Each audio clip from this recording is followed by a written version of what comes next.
I would now like to describe the bare bones of the model.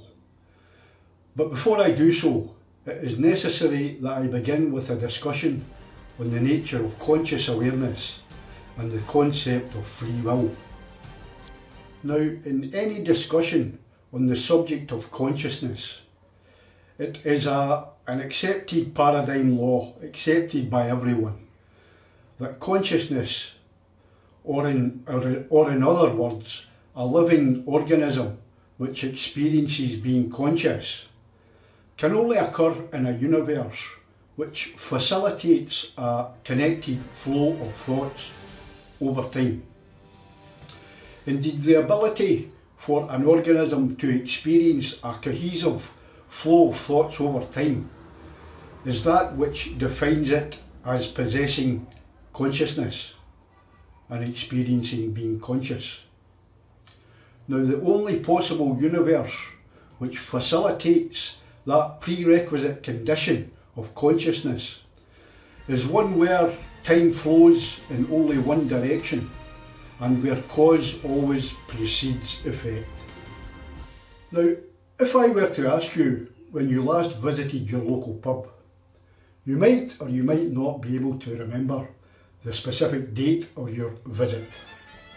However, if I asked you the time of day you were there, who was with you, and the conversations you had with them, you'll instantly remember those details.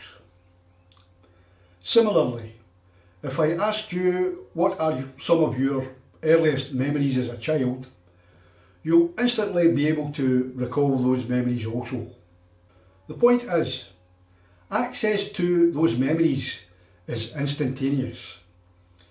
If we accept that the access to our memories is instantaneous and immediate, then we must therefore also accept that the access to the full library of our personal memory store is not reliant on any process which occurs over time.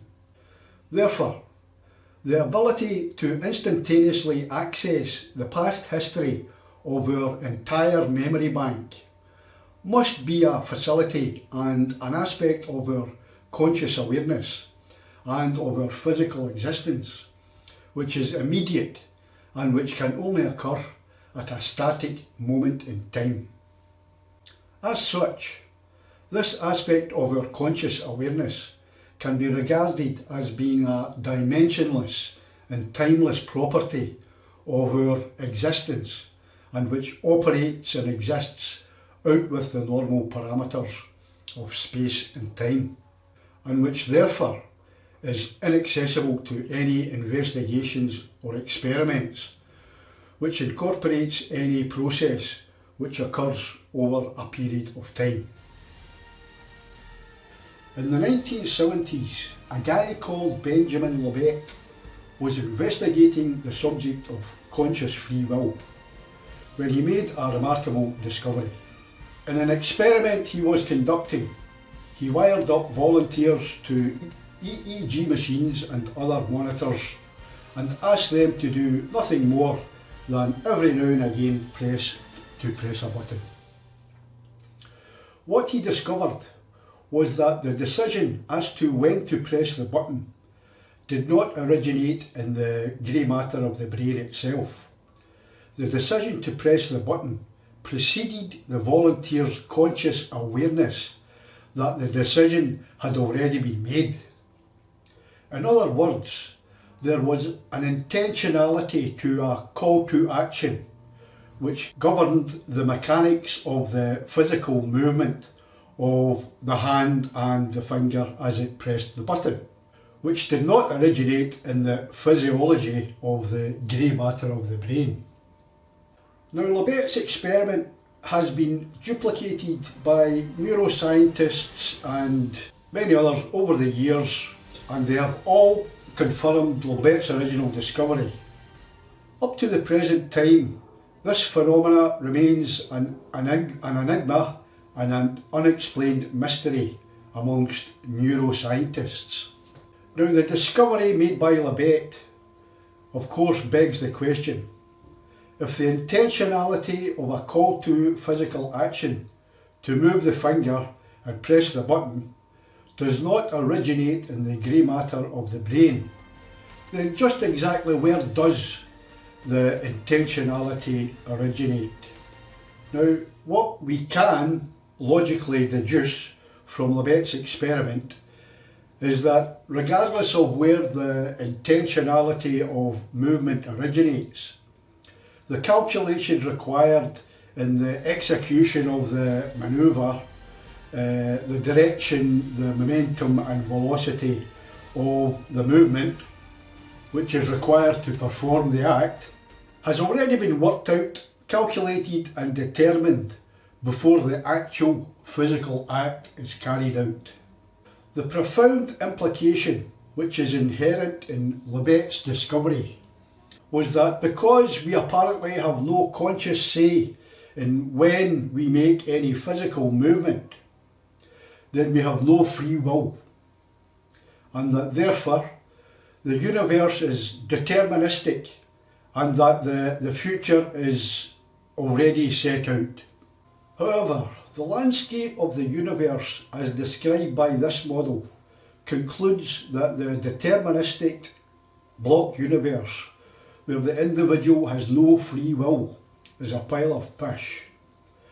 I aim to illustrate that it is a fundamental property of the universe that it is non-deterministic, and that indeed every human being on the planet at a fundamental level controls their own destiny and is fully in possession of their own free will. It is the conclusion of this model that there are two levels of conscious awareness of physical reality. The first level exists and operates in the immediate present moment, and this aspect of our conscious awareness initiates every voluntary movement we make. Now, in particular, this aspect of our consciousness determines the specific direction, the linear momentum and the velocity of the specific physical act. I describe this aspect of our awareness of physical reality as the prime consciousness. Now, in the case of the volunteer pressing the button, the physical application of these forces and the subsequent motion of the finger represents the intentionality of movement, which is initiated by the prime consciousness. Now, although I describe it with a working title of prime consciousness, this aspect of our awareness of physical reality should not be thought of as representing consciousness itself, but as a static point in a flow of thoughts.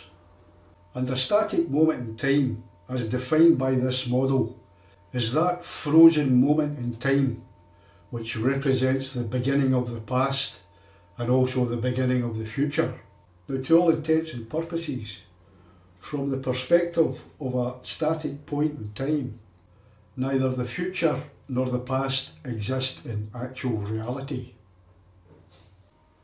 The second level of awareness is that which occurs in the brain of the organism and which we call our sentient conscious awareness. Now, due to the fact that the moment of sentient awareness is a product of the assimilation by the brain of the information received by the five senses of the body, and is therefore necessarily a process which can only occur over a period of time, we can therefore conclude that the prime consciousness which exists in the immediate present precedes the moment of physical sentient awareness and is separated from the latter by a period of time.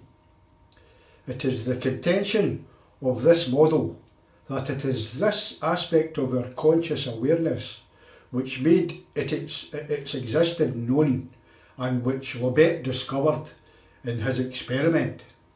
Now, a good description of the relationship between the prime consciousness and the sentient awareness is if you've ever stood on the upturned prongs of an electric plug, and if you've ever done such a thing, you'll remember that you've done it. Now, the point being, the prime consciousness can be regarded as existing at the precise moment at which you stand on the plug. Now, that precise moment you feel no pain, whereas the moment of sentient consciousness necessarily takes a specific period of time.